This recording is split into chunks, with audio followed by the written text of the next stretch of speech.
asalaamaaleykum dal leen ak jàmm ci partie bu njëkk buñ jagleel module bi ñuy wax préparation du sol ñu jagleel ko lu ñuy wax définition maanaam lan mooy préparation du sol lan mooy njëriñ bi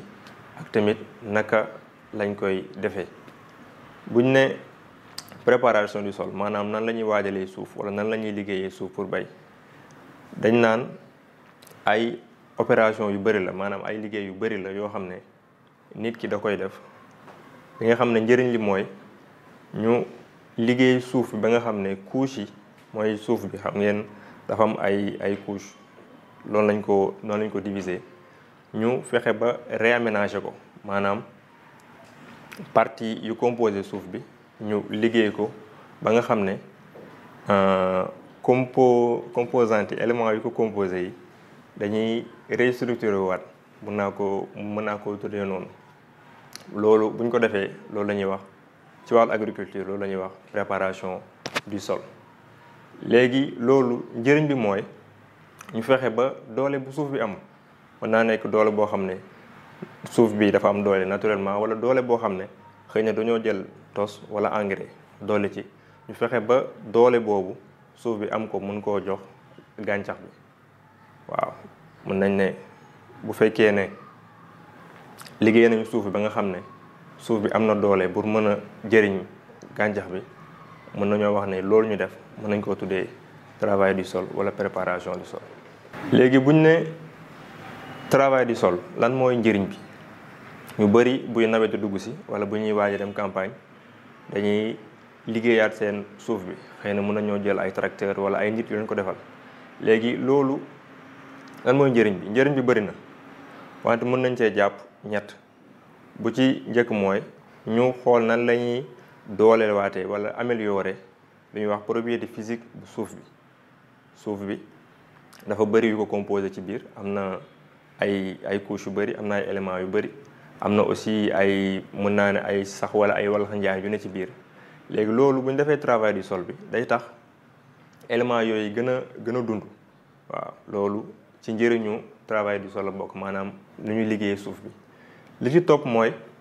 bu ñu liggéeyee suuf bi dina tax bu ñuy ñëw di jëmbat wala ñuy ji mu yomb parce que bu ñu liggéeyee ba pare suuf bi dina nooy boo ci jëmbatee wala nga ji ci doo ci am yenn jafe-jafe yi ñetteelu njëriñ bi wala ñetteelu lu ñuy wër ci bu ñuy def préparation du sol maanaam liggéey suuf bi mooy ñu setal tool bi bu ñu ne setal tool bi mooy ñu dindi lépp luy ñax wala lépp luy loo xam ne ay xeer la ak yu demee noonu yi nga xam ne mën naa gàllankoor gàncax gi ci màggam ñu fexe ba dindi ko ci tool bi ba nga xam ne bés bu ñu ñëwee di bay wala bu ñu ñëwee di ji wala di jëmbat ñu bañ cee am benn problème foog naa ne ñett yooyu bokk na ci njëriñ yu gën a am solo yoo xam ne buy nit ki di waajal suuf bi ñett yooyu bokk na ci yu gën a am njëriñ ci lu muy wër.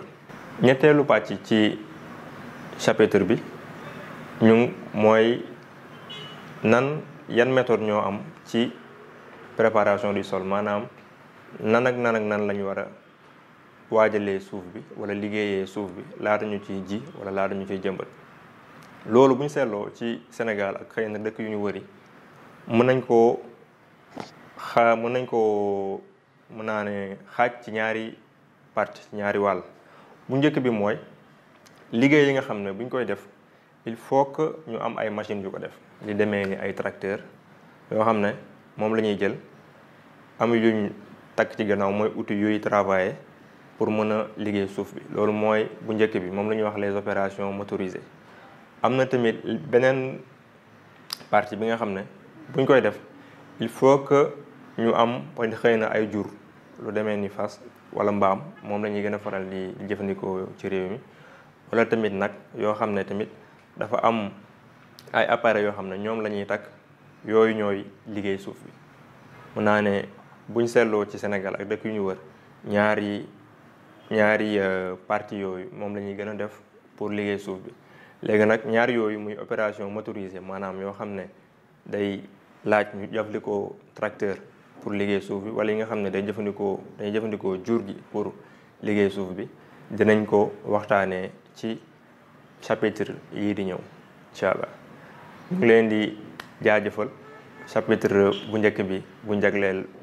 travail du sol wala préparation du sol fii la yem. ñu ngi leen di jox di daje ci suñu plateforme bi di luumadusavoir.mdouma.com jërë ngeen jëf.